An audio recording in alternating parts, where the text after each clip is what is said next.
Is the move like you get a little bit of bread, you dip the meat in the sauce, and then you eat it? Wow, how you know that? I'm kind of a food expert. Chinatown. When I say the word Chinatown, you probably think of the one that's nearest to you. But Chinatowns in general seem to exist in nearly every large metropolis around the world. It seems like no matter what country you go to, you will stumble upon a Chinatown at some point. They're everywhere, even in the US, New York, Chicago, California. Today I'm in Chinatown in Ho Chi Minh City. This looks gorgeous. Is there any wrong way to eat this, or you just mix it up and do what you want? I can wait. Sorry, it's an awkward time to cough these days. The impact of lockdowns due to COVID-19 has already devastated the restaurant industry globally. But Chinatown's seen especially hit hard. Essentially, the lockdown is over in Saigon. People can go out to restaurants. But what do you think is stopping people from going out now when there haven't been any new cases for 3 weeks in Vietnam?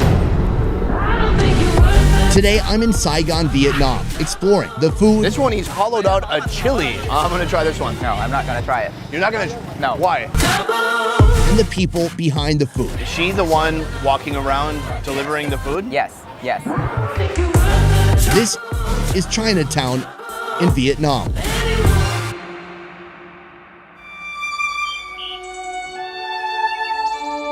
Peace, tranquility, a place to walk in stride with your thoughts and contemplate life. If that's what you're looking for here, you've come to the wrong place. Saigon is a city that never takes a break. Energetic, tireless, a constant roar of motorbike engines creating an unending drone, even where you might not expect it. Saigon's Chinatown is no exception. But if you break away from the main streets into the alleyways, you may find your respite from the city's symphony of exhaust pipes. A moment of peace. Well, almost.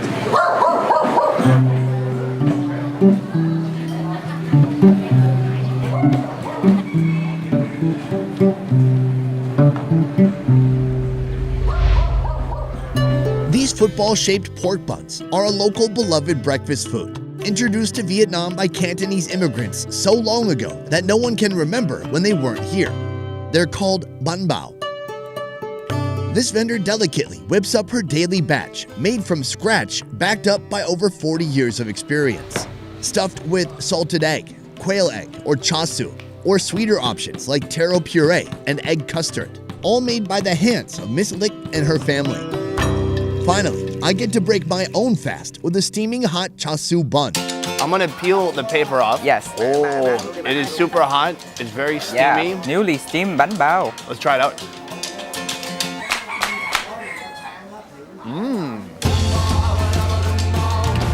It's so thick.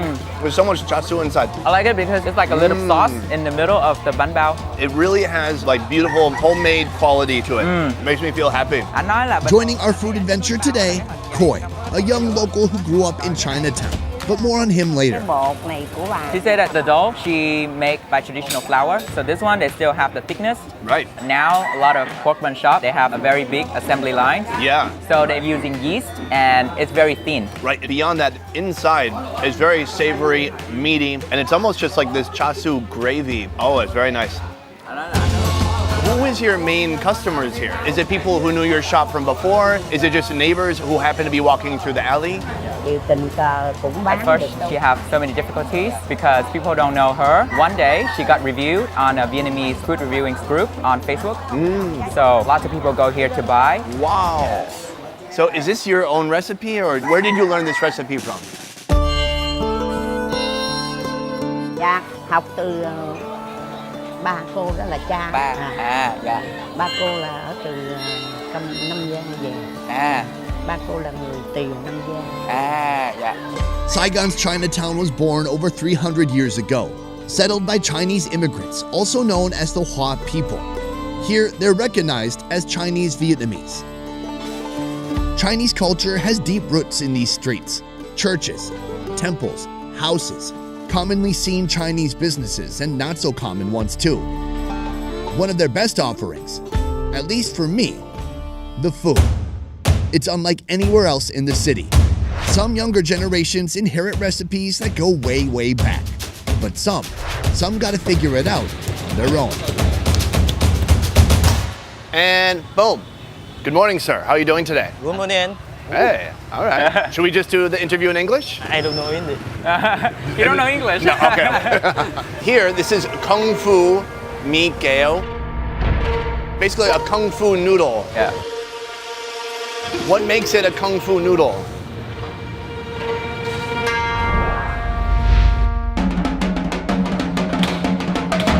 It's art, it's craftsmanship, it's food in action. Mr. Tan is a young, ambitious Vietnamese chef who decided to start a career in Chinatown 3 years ago. Using the skills he mastered over a decade, he now turns some of the most basic ingredients, flour, eggs, and water, into some of the best food anywhere. Are there any other restaurants doing what you're doing here in Chinatown?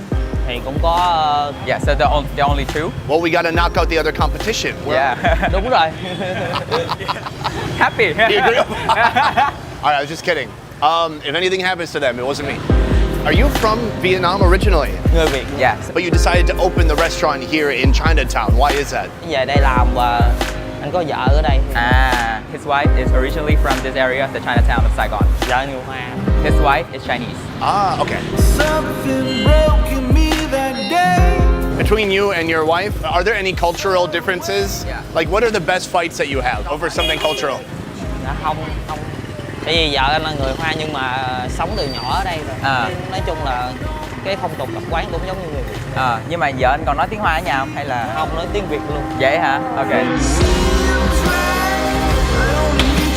Today we've come for the best on the menu.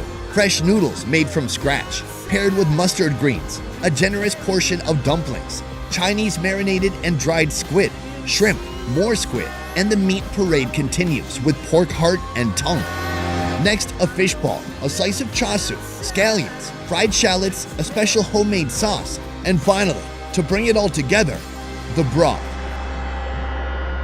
What I'm looking at in front of me, I mean, this looks like heaven. This is gorgeous. They've got a little bit of everything. This is some pork. Yeah. What is this one? This one is very special. It is a very Chinese ingredient of the dish. Is the, it the beef? squid? A squid. Squid, yeah. Oh, I'm gonna try that first. Yeah. Is that crunchier? It doesn't feel like squid at all. Like usually squid like that would be chewy. Oh yeah? And it's made it kind of solid and crunchy in a way. It's like a sea cucumber almost. You hate cucumber and... No, but it comes from the sea. Okay.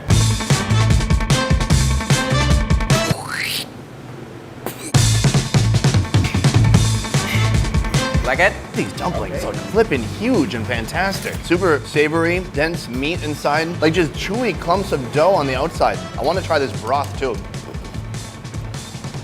Oh yeah. Good? It's not like super complex like Yeah, a pho yeah. broth, but it's like salty, savory, and just kind of straightforward. Yeah. And these noodles have been hanging out for a little while, and they're not clumped together, they're not soggy. Oh yeah, yeah. Holy shit. I couldn't find anything to complain about with this. These noodles are outstanding. Like dense, thick, they've got character. Like they have some hardness to it. Oh, okay. You know, I don't like a mushy noodle, Oh, I see. right? Bro, how much is this? 55,000 dong. Oh my God. If you were in like New York, this would be like $15. Really? Yeah. Grew up in Chinatown, but you are Vietnamese, right? Yeah. Is it just random that you ended up in Chinatown? So my ancestors are from China, which is way, way long time ago.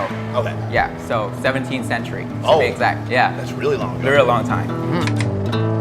For most of the people, they do not know about their ancestor are from China, just because our family name is, like sort of like indication you're from China. But then, lucky my family got a shrine, so I know what time they came to Vietnam. But my grandparents speak fluent Vietnamese, so I would consider myself a Vietnamese. Of course.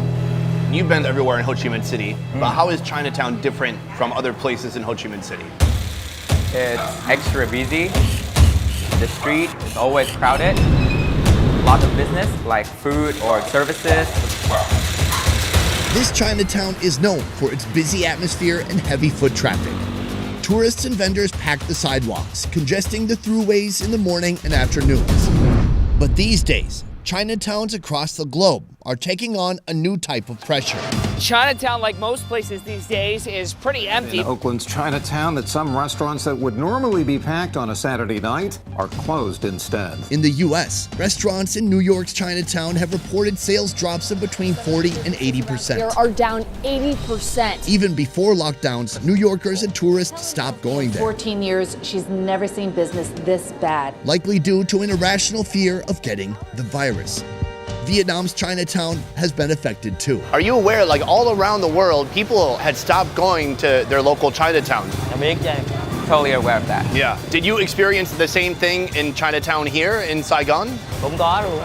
Yes, he say he experienced like not so many people go here as usual before the COVID-19. He thought that because people are afraid. Okay. That's why they didn't come here. Do you think, were people afraid of Chinatown or were people just afraid to go out in general? Sợ đi ra ngoài đường. So he thinks that people are afraid of going out in general, Right. not just the Chinatown. Okay. Food delivery is the band-aid restaurants use to stay in business. Restaurants already set up for delivery fared much better, and some still found a way to give back to their community. She don't want to sell like overnight products. And if she cannot finish that night, she will give all of the pork buns for charity. Oh, wow. Yeah.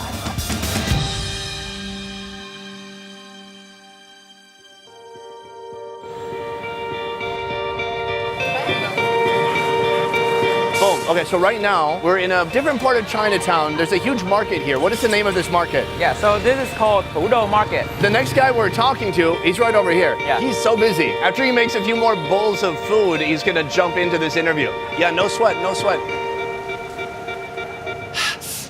Tucked inside a residential section of Chinatown, you'll find this place. Wet market by day, street food factory by night. Delivering a diverse, delicious selection that could take you weeks to eat through. This vendor has been here for 25 years, offering a wide range of homemade, steaming hot goodness. Meet An, the Chinese-Vietnamese owner who runs this place each day. You have 5 minutes here? 5 minutes. 5 minutes. Okay. Okay. Chị Huyền ơi, giúp em 5 phút. You're the busiest guy I've ever seen. Yeah. You grew up here. Yeah. How long have you had the food cart though? 20 years. 20 years. Yeah. What is your most popular dish here? We call 洋苦瓜辣椒. It's me like putting like fish into the tofu and Yeah, tomato. so they name all of the ingredients. Like the name, it's literally got everything. But basically, it's fish cake stuffed into vegetables of many kinds, like bitter melon, eggplant, chilies, or tomatoes, all put in a bowl with fried tofu and a bubbling pork bone broth. Is this food, is it Chinese? Is it Vietnamese? Is it something else completely? What is it? It belongs to like Chinese food. All of your food here, is it all 100% Chinese? I mix with the Vietnamese flavor because it belongs to their tastes. Right. People in Saigon or people here in Chinatown, what flavors do they like more or less? The Saigonese, I think Yeah. they like sweet and like spicy, I think. This one, he's hollowed out a chili. That's a real chili. Yeah, it looks gorgeous. I'm gonna try this one. No, I'm not gonna try it. You're not gonna? No. Why? It's, I have not tried. Out of the darkness and into the fire. Out of the darkness and into the fire. No spice. It's still spicy. Are you serious? Yeah. You must think like ketchup is spicy. No. No? Chili No. sauce, huh? No. To me, it has a great fresh chili taste. Yeah. It's a little bit warm, but not too crazy. Because it's so cooked that it cooks all the spice out. Not that deadly spicy, but Okay. yeah, still a little bit spicy. You were talking to him about this whole Corona thing, how it affected his business. What did he say? He said that during the coronavirus time, people like they buy takeaway more because he's on like food delivering apps. One little positive thing that he feels happy about is he don't have to do the dishes. No more washing dishes. That's a good outlook. Are they all stuffed with the same stuffing? Yes, it's fish cake. I'm gonna try this out. Bitter melon. Oh, this is like old people food. They don't call it bitter melon for nothing. That is very bitter. Yeah. The fish cake has a great texture inside. Yeah. But wow, is that bitter. I like bitter melon. You're an old man? I think so. What's great about this is he's given us like a little sampler bowl with all kinds of different versions to try. There's one in a tomato. Oh, the tomato's boiled down a lot. Yeah. So it feels like you're having some meaty tomato soup as you bite into it. That's really nice. I'm confused because it's hard for me to tell like what is Chinese, what is Vietnamese. Yeah. How do you tell the difference? For me, the Vietnamese eat more raw vegetables. And the Chinese, they preferred everything is cooked and stewed for a very long time. The lines between Vietnamese food and Chinese food has gradually faded over time. Kids born in this generation consider this Vietnamese food, but it actually has roots originating in China.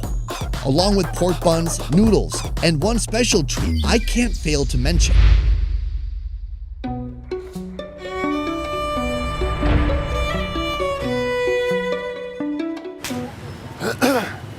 Deep breath. Oh God, I'm so full. Xin chào. Yeah. We're at your shop. Here you're selling pho lao. Phá lấu. Pho lao. Yeah. This offal stew can be made from pork, beef, or even duck.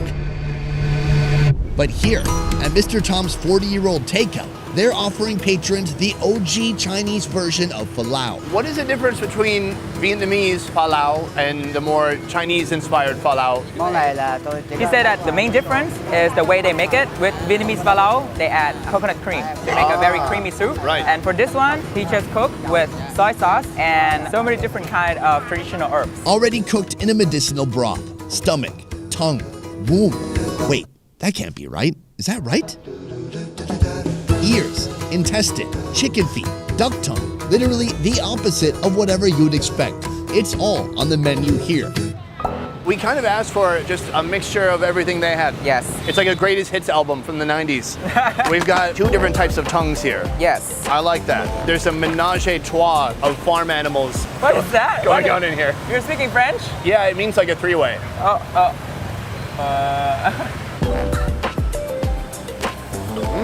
That's really good, really tender and full of flavor. The marinade for that meat is delicious. They slow cook for a long time, so Right. that's why it's really tender. Yeah, and juicy. I've had duck tongue before, but like, do you think they sell chicken tongues anywhere? Chicken don't have tongue. Oh, chickens definitely have tongues. There is? Yeah, look, But then here's a I think picture right now of a chicken with a tongue. Yeah, see? Okay. Oh, now I know. Low fatty, very rich. The oil from the tongue coats your mouth. Do you like intestine? Yeah. Oh, you do? Yeah. Oh, it smells pretty good. Put the intestine in some sauce, put all that in the bread. That's gonna be a delight. It's so chewy. It's very chewy, that's quite an adventure. Powerful but nice seasoning at the same time. Chinatown in Vietnam. I learned that food here is really damn good. I mean, I've always said never doubt Vietnam when it comes to cooking. Yeah. And it's no different here in Chinatown, of course. I mean, China, they have many distinct cooking styles, culinary styles. They're masters of cooking over there. Yes. But same thing here in Vietnam. The streets of heaven, where silence is good. You can hear the angels whisper a song, and doves are rising to the unknown. 'Cause this is my daydream when you're home. Within a few months, for these restaurants, it'll likely be as if the Corona lockdown never happened. So he's still allowed to open the shop during the lockdown days. Okay. And then he just make less. Is he still making less now? Yeah, so back to normal. Back to normal. Back to Well, that's great news. Yeah. Some restaurants specializing in delivery weren't greatly affected, and others will bounce back in time. Cho dù khó khăn mình cũng phải. So he strongly believed that after the COVID-19, people will start to come back. And he have a very good life motto, which is never give up. And he really believed that hard work pays off. Yeah. That's what he hoped. Brilliant. Yeah. Yeah, I love it. And inside this home, the water flows. I didn't know what to expect from this particular Chinatown. In New York City, the Chinatown feels like a different world compared to its neighboring boroughs. But here in Saigon, it's not really like that. Shadow rise, charging towards the light. Do you have any speculation, any idea? Why is it different in New York, where Yeah. Chinatown was suffering way ahead of the virus getting there? And in Vietnam, no big deal. Standing close. In my personal thinking, because in other countries, they are like the first generations or the second generations of the Chinese immigrants. I think a very important thing is the Chinese is recognized as one of the minority group in Vietnam. So it is a part of the 54 ethnic groups of the Vietnamese for a very long time. Folks in Chinatown and in the rest of the city largely share the same culture. What's different is celebrated, usually in a bowl with some broth. Walls of fear are breaking down. At last, I see the road I've followed. Did you know actually Vietnam has 55 ethnic groups? 55? Yeah, the 55th one is expats. Oh, okay. It's You on recognize Wikipedia. yourself. Really? Yeah. I thought you recognized yourself. It's weird, right? Yeah, it's very weird though. I don't know. Maybe someone made that up. Yeah.